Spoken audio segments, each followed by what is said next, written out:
মহারাজ, মহারাজ, সর্বনাশ হয়েছে, সর্বনাশ। কি কি কি হলো রানী? তুমি এত তোলা কেন?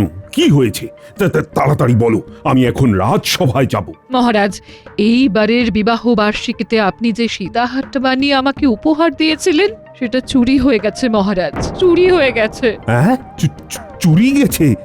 তুমি নিশ্চিত? আমি নিশ্চিত মহারাজ, কারণ আমি ওটা উৎসবে অনুষ্ঠানে ছাড়া ব্যবহার করতাম না। আমি ওটা আমার সিন্ধুকে যত্ন করে রেখে দিতাম মহারাজ। এ তো খুব খারাপ খবর রানী। রাজবাড়ির মধ্যে থেকে সব থেকে বড় কথা, তোমার সিন্দুক থেকে সীতাহার চুরি গেছে। এটা তো প্রশাসনিক ব্যর্থতা। এর সম্পূর্ণ দায়ভার আমার। না, আমি সভায় গিয়ে এই বিষয়টা নিয়ে কথা বলবো। তুমি নিশ্চিন্ত থাকো।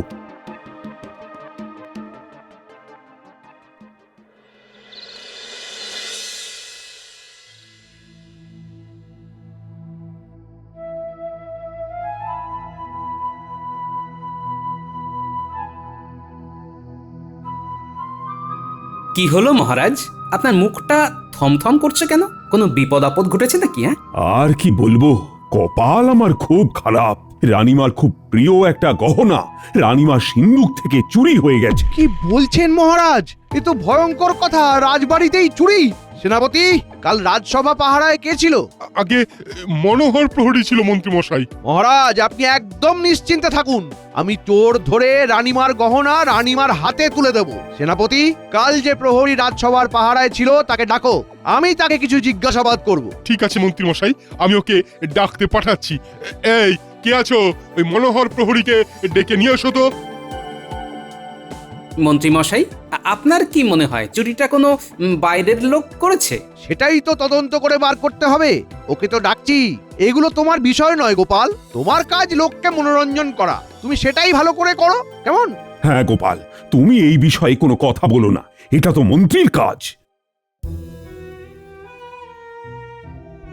প্রণাম মহারাজ। প্রণাম সেনাপতি মশাই, আপনি আমাকে ডেকেছিলেন? হ্যাঁ, তুমি কি জানো কাল রানীমার সিন্দুক থেকে রানীমার বহুমূল্য গহনা কেউ চুরি করে নিয়ে গেছে? তুমি কাউকে সন্দেহজনকভাবে ঘুরে বেড়াতে দেখেছো নাকি? না সেনাপতি মশাই, আমি সেই রকম কাউকেই ঘুরে বেড়াতে দেখিনি। ঠিক আছে, তুমি এখন যাও, আমি দরকার পড়লে আবার ডেকে পাঠাবো।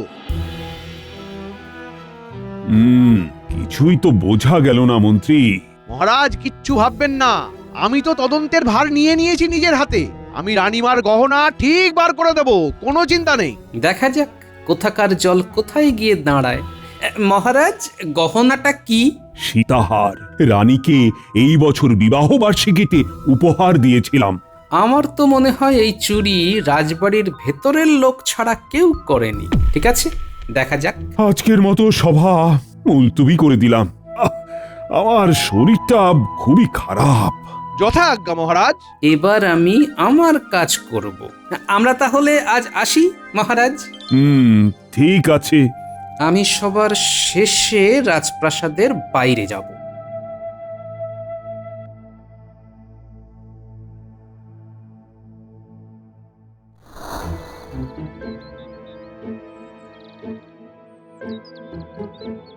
শোনো, রাজবাড়ির কোনো কর্মচারী যেন এখন বাড়ির বাইরে বের হতে না পারে। মহারাজের হুকুম, তোমাদের জানিয়ে গেলাম।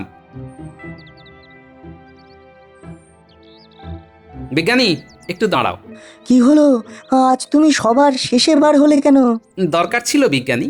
আচ্ছা গোপাল, রাজার ঘরে চুরি? হ্যাঁ, অবাক কাণ্ড বটে। আমরা তো ভয়ে মরি, কখন যে কি ঘটে। তোমার কোনো ভয় নেই সভাকবি, চোর কিন্তু রাজবাড়ির ভেতরেই ঘাপটি মেরে বসে। আমারও তাই মনে হয়। তুমি একদম সঠিক রাস্তায় যাচ্ছ। আমার কথা তো মহারাজ শুনবেন না, মন্ত্রীমশাই আমাকে বলতে দেবেন না। রানীমার সীতাহার চুরি গেছে সেই শুনে তো আমি হাত পা গুটিয়ে বসে থাকতে পারি না। তুমি কি করতে চাও গোপাল? তাহলে শোনো। বুঝলাম গোপাল, তুমি একদম ঠিক ভেবেছ। আর সভাকবি, এইটা কিন্তু তোমাকেই করতে হবে। আমি যদি এর প্রচার করি তবে কিন্তু সন্দেহ হবে। হ্যাঁ, আমি বুঝে গেছি। আমার একটাই ভয়, বুঝলে, রাজবাড়ির মধ্যে থেকে যেন চোর চলে না যায়। আমি রানীমার সাথে এই বিষয়ে কথা বলবো, বুঝলে। কখন কথা বলবে? তোমরা তোমাদের ঘরে যাবে আর আমি যাব রাজবাড়ি।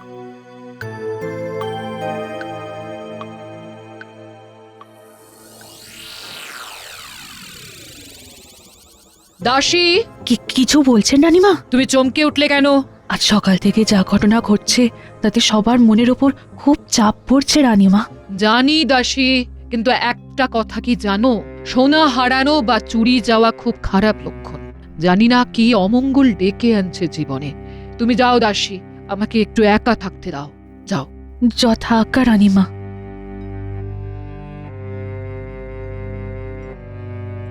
রানীমার জয় হোক। বলো প্রহরী, কি প্রয়োজন? রানীমা, গোপাল দাদা আপনার সঙ্গে দেখা করতে চান। পাঠিয়ে দাও। আমার কেমন যেন মনে হচ্ছে, যদি আমার সীতাহারকে উদ্ধার করতে পারে তবে সেটা গোপাল। কিছু কথা ছিল রানীমা। বলো তুমি গোপাল। রানীমা, আমি আপনাকে কথা দিলাম, আপনার সীতাহার যে চুরি করেছে তাকে বামাল সমেত ধরে আপনার সামনে আনব। আমার তোমার উপর সেই বিশ্বাসটুকু আছে গোপাল। মহারাজ আমাকে এই তদন্ত থেকে সরে থাকতে বলেছেন, কিন্তু রানীমা, আপনার গহনা চুরি গেছে, এই ছেলে কিভাবে চুপ থাকবে বলুন তো? আমি অন্য পথ অবলম্বন করব। ঠিক আছে, তুমি তোমার মতো কাজ করো, আমি মহারাজকে কিছু জানাবো না। আমার একটা অনুরোধ আছে রানীমা। বলো। মহারাজকে বলে শুধু একটা কাজ করান, রাজবাড়িতে যারা থাকে তারা যেন কেউ বাইরে না বেরোতে পারে। কেন, তোমার কি ধারণা এই কাজ রাজবাড়ির ভেতরের কারোর? হ্যাঁ রানীমা, তবে এই কথা যেন মহারাজ জানতে না পারেন। ঠিক আছে, আমি মহারাজকে আমার মতো করে বলবো, তুমি নিশ্চিন্তে থাকতে পারো। শুভরাত্রি রানীমা।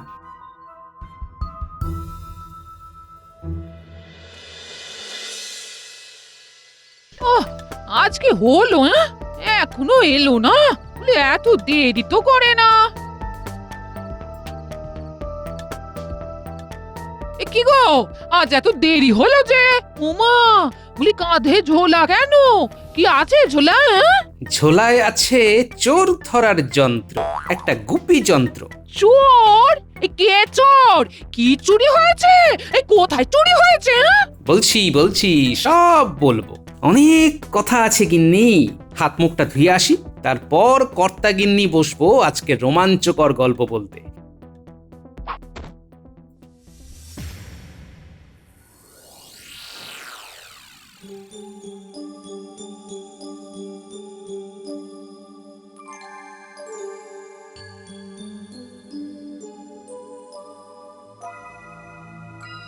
আহ, রাজবাড়ি থেকে চুরি!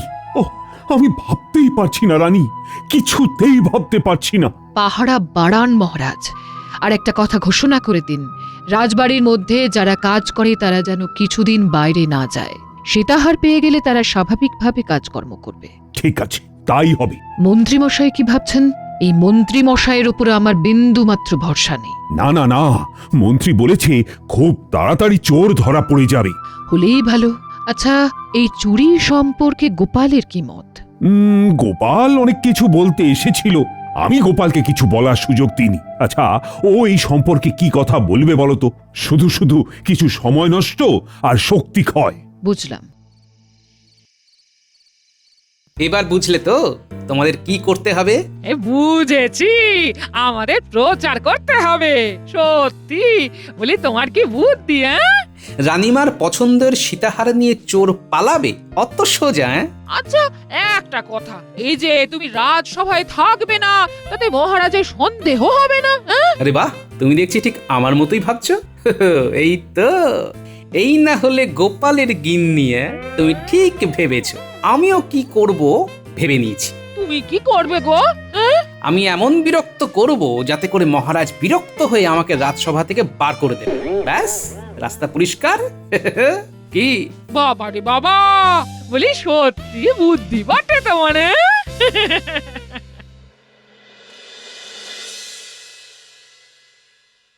না, আমি কিন্তু রানীর কাছে মুখ দেখাতে পারছি না। ও মন্ত্রী, কিছু একটা করো। রানীমার প্রিয় হার রানীমার হাতে কবে আসবে আমরা প্রশাসনের কাছে জানতে চাই মহারাজ। তুমিও একজন রাজকর্মচারী গোপাল, এটা ভুলে যেও না। আমি রাজকর্মচারী, তবে খুব ছোটখাটো রাজকর্মচারী। আমি আপনার কাছে এই প্রশ্ন রাখছি কারণ মহারাজের বাড়ি যদি সুরক্ষিত না হয় তবে সাধারণ মানুষের কি হবে? গোপাল একদম সঠিক কথা বলেছে।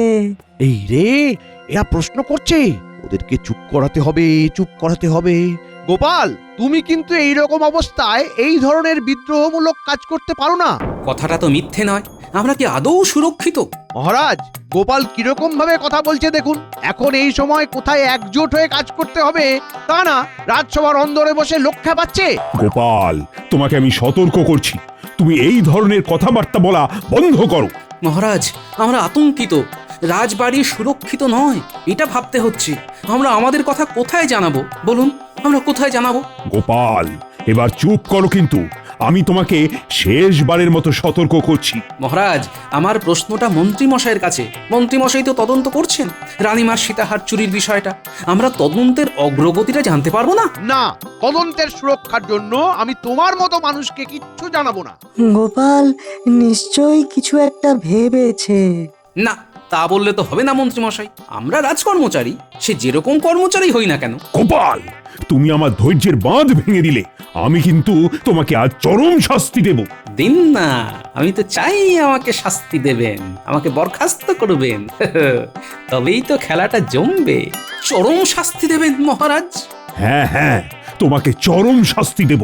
তোমাকে আমি চিরজীবনের মতো এই রাজসভা থেকে বহিষ্কার করলাম। কি মুশকিল, আমার অপরাধটা কি জানতে চাওয়া, প্রশ্ন করা? তাহলে কাল থেকে আমি সারা রাজ্যে সবাইকে বলে বেড়াবো যে এই রাজ্যে জানতে চাওয়া, প্রশ্ন করা অপরাধ। এই সুযোগে গোপালকে রাজ্য ছাড়া করতে হবে। মহারাজ, গোপাল রাজদ্রোহী। আমার মনে হয় গোপালকে এখনই এই রাজ্য থেকে বহিষ্কার করা উচিত। তুমি ঠিক বলেছ মন্ত্রী। গোপালকে এই মুহূর্তেই আমি এই কৃষ্ণনগর থেকে বিতাড়িত করলাম। বাহ, এটাই তো আমি চেয়েছিলাম। আমার পরিকল্পনা একদম সঠিক। তাহলে কাল থেকে গোপাল অন্য বেশে। ঠিক আছে, লঘু পাপে গুরুদণ্ড নিয়ে আমি চিরকালের মতো কৃষ্ণনগর ছাড়লাম। বিদায়।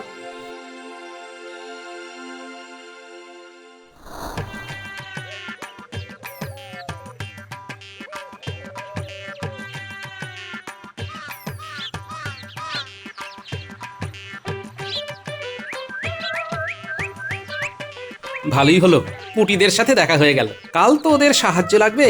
যাই, ওদের কাছেই যাই। গোপাল দাদু, তোদের দেখে এখানে চলে এলাম। তুমি এখন বাড়ি ফিরছো এত তাড়াতাড়ি?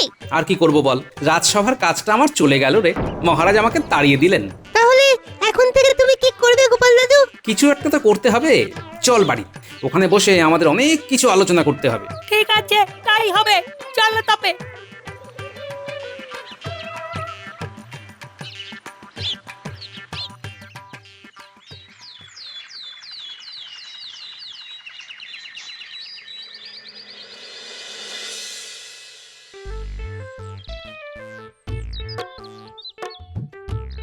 বাহ, হয়েছে বেশ ভালো। কাটবে আধার, আসবে আলো।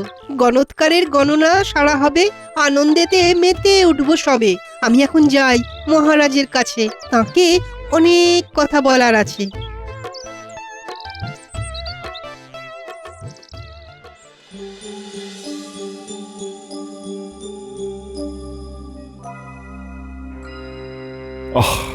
অনেকগুলো দিন হয়ে গেল মন্ত্রী, কিন্তু চুরির তো কোনো কিনারা হলো না।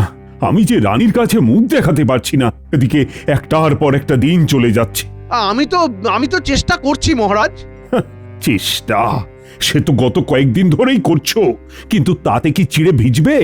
এখন তো মনে হচ্ছে গোপালকে তাড়িয়ে দিয়ে খুব ভুল করেছি। ও যে কোথায় গেল, ঘরেতেও নেই। থাকবে কি করে? আপনারা তো দুজনে গোপালকে কৃষ্ণনগর থেকে তাড়িয়ে দিলেন। উরি বাবা, কি ক্ষমতা! আমি হলাম অবাক। তুমি আবার কিসে অবাক হলে সভাকবি? গাছতলায় এক গণৎকার বসেছে, সে যা বলছে যাচ্ছে মিলে। 3-4 আম পেড়ে দিচ্ছে একটা মাত্র ঢিলে। সভাকবি, তুমি ঠিক কি বলছো আমি বুঝতে পারছি না, ঠিক করে বলো না। বড় রাস্তার মোড়ে ওই গাছতলায় এক বিরাট গণৎকার বসেছে। সভাকবি, শেষে তুমিও হাত টাত মেলালে? কি যে বলো বিজ্ঞানী, যা দেখলাম তাতে আমি হয়ে গেছি একেবারে বোকা। সবার ভাগ্য বলে দিচ্ছে, বুড়ো হোক বা খোকা। হ্যাঁ, আমার ভাগ্য বলে দেবে? দেবে মানে হাতে আছে আতস কাচ, সেই কাছে দেখছে ভাগ্য আর করে দিচ্ছে সমাধান। সত্যি নাকি? নয় তো কি। ডেকে আনো প্রহরী, ওই গণৎকারকে চাই। মহারাজ মহারাজ এইসব ভুয়ো গণৎকারকে কেউ বিশ্বাস করে? আহ, তুমি থামো তো, তুমি একদম কথা বলবে না। এতদিন তো সময় পেলে, তা কি করলে? এখন তো আমার যা তা অবস্থা। না, যা থাকে কপালে। প্রহরী, যাও যাও, তুমি গণৎকারকে নিয়ে এসো, আমি দেখি সে রানী সীতাহার বার করে দিতে পারি কিনা। যথা আজ্ঞা মহারাজ।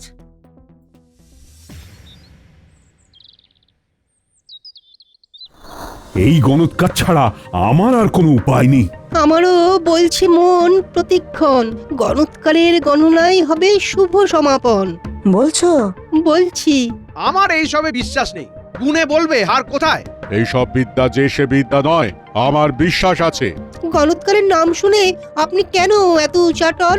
মন্ত্রী ভাবছে রানীর সীতাহার খুঁজে দিয়ে নাম কিনে নেবে গণৎকার, আর মন্ত্রীর ভাগ্যে লবডঙ্কা। মহারাজ মহারাজ গণৎকার আসছেন, আমাকে বললেন তুমি যাও, আমি আসছি। গোপালগিন্নিও ভাগ্য যাচাই করতে এসেছে। তারপর গোপাল সম্পর্কে কি বলল? গোপাল দাদা ফিরে আসবে ওই সীতাহার ফিরে পাবার পর। প্রণাম মহারাজ, বলুন আমি কি করতে পারি? রানীর গলার সীতাহার চুরি গেছে, তোমাকে চোর ধরে দিতে হবে।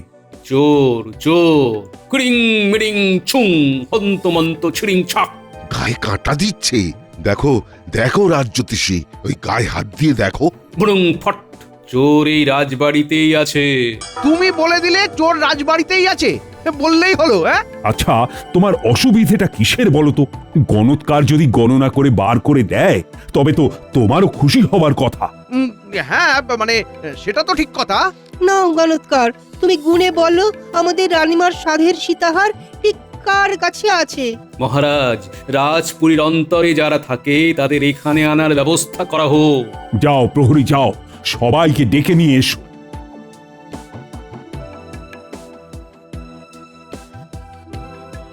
ওফ, কি অসাধারণ অভিজ্ঞতা! মন্ত্রীমশাই এত চিন্তিত কেন? ব্যাপারটাতে বেশ আষ্টে গন্ধ আছে মনে হচ্ছে।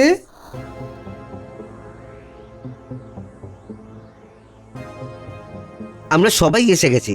আমরা এই 6 জন রাজপুরীর অন্দর মহলে থাকি, আর বাদবাকি সবাই বাহির মহলে থাকে।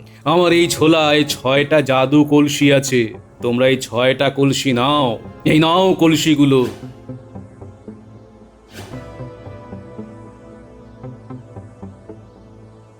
কলসিগুলো হলো জাদু কলসি। আমি যাবার আগে এই কলসিগুলোতে অর্ধেক জল ভরে যাব। কাল সকালে রাজবাড়ির বাইরে প্রত্যেকে নিজের নিজের কলসি নিয়ে দাঁড়িয়ে থাকবে। আমি কলসি দেখে বলে দেব কে চোর। কি কি কি করে? মহারাজ, যে চোর তার কলসির জল কলসিতে অর্ধেক থাকবে না, কলসি পূর্ণ হয়ে যাবে। বাহ, এবার জমবে মজা। চোরের অবস্থা হবে ভাজা ভাজা। আর একটা কথা, মধ্যরাতের পর আর কলসিতে হাত দেওয়া যাবে না। মধ্যরাত থেকে সকাল পর্যন্ত সব কলসি বাইরে রাখতে হবে। তখন কলসিতে হাত দিলে সর্বনাশ হবে। এটাই জাদু কলসির বিশেষত্ব। ঠিক আছে, আমি প্রহরীকে আদেশ দিচ্ছি, মধ্যরাতের পর সব কলসিগুলোর নাম লিখে বাইরে এসে পাহারা দেবে, যাতে কেউ কলসির ক্ষতি করতে না পারে।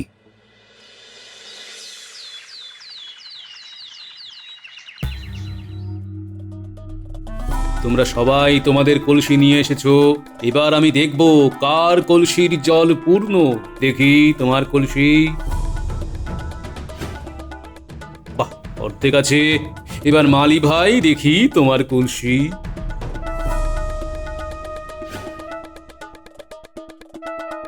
ও বাবা, তোমার কলসিও তো অর্ধেকই আছে। যাও, তুমিও মুক্ত। গণৎকার, এখানে যারা আছে তাদের প্রত্যেকের কলসি অর্ধেকই থাকবে, কারণ তারা বহু বছর ধরে আছে এবং তারা খুবই বিশ্বাসী। সে তো একটু পরেই আমাদের জানা হয়ে যাবে, আর কিছু মুহূর্ত পর জানতে পারবো। এবার দাসী, দেখি তোমার কলসিটা। মহারাজ, তাজ্জব, এই কলসির জল তো ফাঁকা। মানেটা কিছু বুঝতে পারছেন? দাসী, তুমি সারা রাত ঘুমোওনি। তোমার চোখের কোলে কালো রাত্রি জাগার দাগ স্পষ্ট। মানেটা কি হলো? মহারাজ, চোর এই দাসী। কি বলছো গণৎকার? ওর কলসির জল তো পূর্ণ হয়নি, তবে রানীমা, আমি একটা মনস্তাত্ত্বিক পরীক্ষা করেছিলাম। এই কলসিগুলোর মধ্যে কোনো জাদু বা বৈদ্য কিছুই নেই। দাসী মনে মনে জানতো যে সে দোষী, তাই কলসি পাওয়া মাত্র অর্ধেক কলসিরই জল ফেলে দেয়। তার কারণ দাসী মনে মনে হিসাব করে নেয় যে এই জল ফেলে দিলে জল পূর্ণ হতে হতে সকাল হয়ে যাবে। অনেক হয়েছে তোমার গণনা, এবার তুমি যাও। না, তুমি যাবে না। আমি বিষয়টা বুঝতে চাইছি। সবার জল একই রইল, শুধু দাসীর কলসিতে জল ফাঁকা। এটাই তো খটকার বিষয়। দাসী, তুমি স্বীকার করো। রানীমা, আমার খুব অন্যায় হয়ে গেছে রানীমা। আমি দোষ করেছি। কি মন্ত্রীমশাই, এবার আপনার বিশ্বাস হলো তো? দাসী তোমাকে রানী এত ভালোবাসে, আর শেষে কিনা তুমি এই কাজ করলে? ছি ছি ছি, তোমাকে কিন্তু কঠিন শাস্তি দেওয়া হবে। মহারাজ আমাকে ক্ষমা করুন। আমি আমার জন্য সীতাহার চুরি করিনি। আমাকে চুরি করতে বাধ্য করেছিল একজন। কে? মন্ত্রী? তুমি? হ্যাঁ, মন্ত্রী মশাই আমাকে দিয়ে সীতাহার চুরি করিয়েছিলেন। তার জন্য আমাকে উনি 500 সোনার মোহর দিয়েছেন। মন্ত্রী, হঠাৎ তোমার রানীর সীতাহার চুরি করার কি প্রয়োজন পড়লো? গৃহ শান্তি বজায় রাখতে গিয়ে আমাকে এই কাজ করতে হয়েছিল মহারাজ। আমার গিন্নি আমাকে সীতাহার করে পাগল করে দিচ্ছিল। রাগ করে বাপের বাড়ি চলে গেছে মহারাজ। ভালোই হয়েছে তোমার গিন্নি বাপের বাড়ি গেছে, আর তুমি এখন কারাগারে যাও। শুধু তোমার কথায় আমি গোপালকে ভুল বুঝে নির্বাসনে পাঠালাম। আবার নির্বাসন থেকে চলে এসেছে মহারাজ। হ্যাঁ? গোপাল, তুমি? হ্যাঁ মহারাজ, এই মন্ত্রী মশাইয়ের কথায় তো আপনি আমাকে ভুল বুঝে নির্বাসন দিলেন। আমি কি চুপ করে থাকতে পারি? আমার মায়ের গলা থেকে চোর সীতাহার নিয়ে গেছে। প্রহরী, যাও, সীতাহার দাসীর ঘর থেকে নিয়ে আমার হাতে দাও। আমি রানীমার পায়ের কাছে সীতাহারটা রাখবো, আর রানীমার চরণ ছুঁয়ে আশীর্বাদ নেব। তুমি জয়ী হও গোপাল। আমার একটা অনুরোধ রানীমা, দাসীকে ক্ষমা করে দিন রানীমা। দিলাম করে ক্ষমা। আমার ভুল হয়েছে রানীমা, আর কোনোদিন হবে না। জয় গোপালের জয় জয়।